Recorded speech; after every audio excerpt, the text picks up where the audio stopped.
Hey everyone, my name is Jean-Marc C. Calam. Today we will be discuss about the school cultures. These cultures, it means shared beliefs, attitudes, and values of stakeholders in a specific school as well as relationship between staff, students, faculty, and families. Clarifications of cultures. There are four clarifications of cultures. First is popular cultures. Pop culture is a short for popular cultures. It is cultural activities, practices, and beliefs of the masses and often target our youths within a society. It necessarily inoffensive content that can be consumed by a general audience. Example of this is comics book, boy bands, cosplay, and British rock. For the second, folk culture. Folk cultures features that it is localized form of culture. It is based on long-standing regional tradition. It resistant to change and it usually traditions and long-standing. Example of this is traditional dance, traditional ceremonies, and localized Christmas tradition. For the third, high culture. High cultures refers to the cultural products and practices that are considered to be the highest value and are usually associated with upper class of society. Typically, high culture is intentionally sophisticated and focused on taking pleasures in pursuit that have historical, intellectual, philosophical, or interpretive significance. Example of this is classical music, classical literature, debutante balls. For the low cultures refers to the habits, tastes, hobbies, and interests of the masses. It is contrasted to high culture, which is cultures of the upper class elite. Example of this is fast fashion, pop music, eating fast food, idolizing pickup trucks. Characteristic of culture. There are 12 characteristics of culture. First, culture is social. Culture is not individual but social in nature. As a social product, culture develops through social interaction, which is shared by all. Without social interaction or social relation, it is very difficult and almost impossible to be cultured. Culture is inclusive of all expectations of the members of the group. It is created or originated in society, hence it is social. Second, culture fulfills some needs. Culture fulfills many social, psychological, moral, etc. needs of individuals. Culture is created and maintained because of different needs. It fulfills the needs of both society as well as individuals.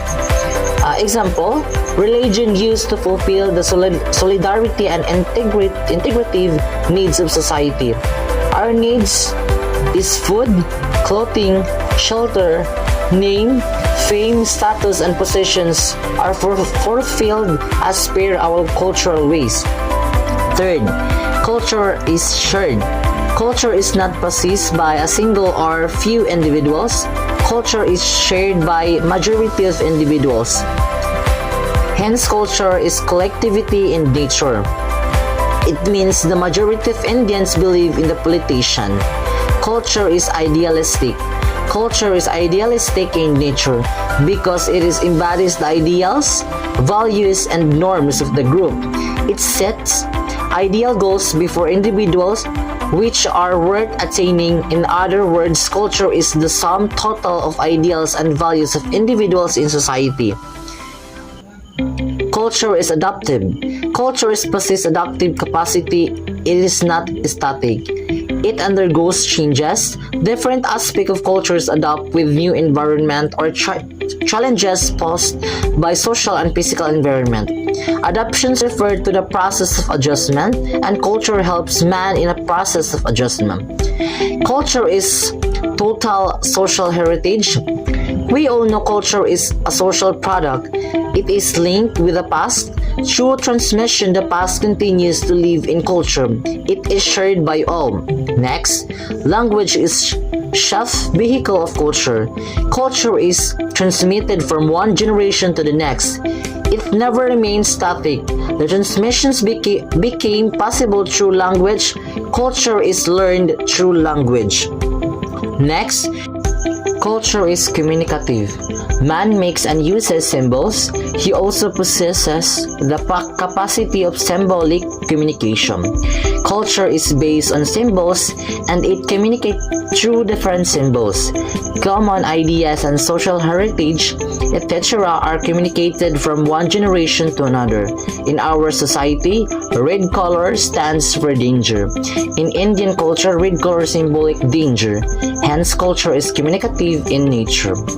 Next, culture is variable. Culture is variable and changeable. It varies and changes from society to society because each and every society has its own culture. It also varies within a society from time to time. The way of living of peoples of a particular society varies from time to time. Next, culture is organized. Culture has an order or system. As Taylor says, culture is complex whole. It means different parts of cultures are well organized into cohesive whole. Different part of culture is organized in such a way that any change in one part brings corresponding changes in other parts. Next, culture is transmissive. Culture is transmitted from one generation to another. It passes from parents to children and so on. This transmission is a continuous and spontaneous process. It never remains constant. Man inherits or learns culture from his ancestors and passes into his successors. In this way, culture constantly accumulates. Next, culture is acquired. Culture is an acquired quality or behavior. It is not biologically inherited but learned socially by individuals. In other words, any behavior or quality which is socially acquired or learned is called culture. Behaviors learned through socialization, habits, and thought are called culture. Human being learns or acquired culture by living in groups. He learns from society through education. Functions and elements of culture. The major functions of element in culture is the symbol, language, norms, values, and artifacts. Through this element, it makes more effective in social interaction, possible and influence low people to conceive of concept and objectives. Relations between cultures and society. Well, cultures and society are intricately related. A culture consists of objectives of society, where a society consists of the peoples who share common culture. When the terms culture and society first acquired, then current meanings, most people in the world work and live in a small groups in same locale. School climate. School climate refers to the quality of characteristic of school life among all the students, relationship with the staff, teachers, learning and teaching. Types of culture. There are two types of cultures, include material culture and immaterial culture. Material culture is the cultures of tangible items na ating mahawak ang kultura, gaya na lamang ng teknolohiya, arkitektura, damit, at iba pa. While immaterial culture, ito yung kultura na nakapalibot sa atin, gaya na lamang ng beliefs, mythology, values o spiritual practice. Ito yung hindi natin nahawakan na kultura. The strength and weaknesses of the Filipino character as socio-cultural issue. There are 5 strengths and 5 weaknesses. First, strength. Pakikipagkapwa-tao. It means ito yung kung paano tayo makikipagsalamuha sa iba't ibang taong nakapalibot sa atin. Bilang isang mamamayan, dapat rin na marunong tayo makikipagkapwa-tao dahil tayo lamang ay pantay-pantay na namumuhay sa isang spesipikong lugar. Pangalawa, hard work and industry. Well, ito yung nagpapakahulugan na all people must have the capacity for hard work, giving proper condition. A person who has hard work and industry, we are willing to take risks with our job. Third, ability to survive. As a Filipino, we should be able to survive and bravely live through the hardship, economic and social circumstance. Fourth, faith and religiosity. It means we as a Filipino dapat na mananampalataya tayo sa ating Panginoon kahit pa man iba-iba yung ating relihiyon. Fifth, family orientation. Well, family orientation is important, and also the family, the one who molds us. Family must have commitment and responsibility upang pangalagaan tayo bilang anak. Ang pamilya rin ay isa sa mga pangunahing ugat sa isang pangunahing kahulugan para sa seguridad. The 5 weaknesses. First, extremely family-centeredness. It means excessive concern for the family, using office and power to promote family interests, and thus functionalism, patronage, political dynasties, and protections of caring family members, lack of concerns for common goods, and act as lack of national consciousness. Second, lack of discipline. Well, attitudes towards time and space manifested in lack of precision or compulsiveness, in poor time management and procrastinations. It means also standardizations and equality control. Third, positivity and lack of initiative. Well, it means high tolerance of inefficiency, poor service, and even violations of one's right. Fourth, colonial mentality. Well, it means lack of patriotisms or of active awareness, appreciations, and love of Philippines for the actual preference for things foreign. Fifth, weaknesses. Extreme personalism. Well, it means take things personally, cannot separate object, thus from emotional involvement. Because of this, the Filipino is uncomfortable with bureaucracy, with rules and regulations, with standard procedures, creating a positive cultures and culture of peace. Well, ang kultura ng kapayapaan ay mahalaga para sa integral na pag-unlad ng mga individual pati na rin sa mga pamilya. Para sa pag-unlad ng mga lipunan at kaligtasan ng sangkatauhan, at wala nang higit pang regalo na maibibigay natin sa ating mga bansa at komunidad. Walang iba kundi ang kapayapaan. Ang ating mga anak, ang susunod na henerasyon ay karapat-dapat sa kaloob na ito. Gawin nating ligasiya ang kultura sa kapayapaan nang sa gano'y mananatili ang kultura natin na nasa kapayapaan. Creating a positive learning climate. There are 5 major learning climate. First, build positive relationship with students and parents. Building positive relationship with students and parents is critical, and it starts in the first moment of the first day of school each year. Means getting to know each of your students' uniqueness, personalities including their likes, dislikes, strengths, and areas of opportunity. Putting the time is early will help you to support students both individually and as a whole group. Second, foster student connection. There are a lot of great ways for you to help foster positive student connection as a way of helping improve students' sense of belonging, increase engagement, and establish a caring classroom culture. Third, outline classroom rules for positive behavior. Having high expectation for your student is so important as to shape the norms for the students' behavior and lay the foundation of the student's success. You'll need to have a clear classroom rules and techniques at the ready from the first moment of the first day. Fourth, use positive reinforcement. Positive reinforcement is a great way to build interesting motivations and help promote positive student work habits. 5. Ensure student in culturally relevant. Every class is unique thanks to the cultural diversity that each student brings to the group. Positive student culture.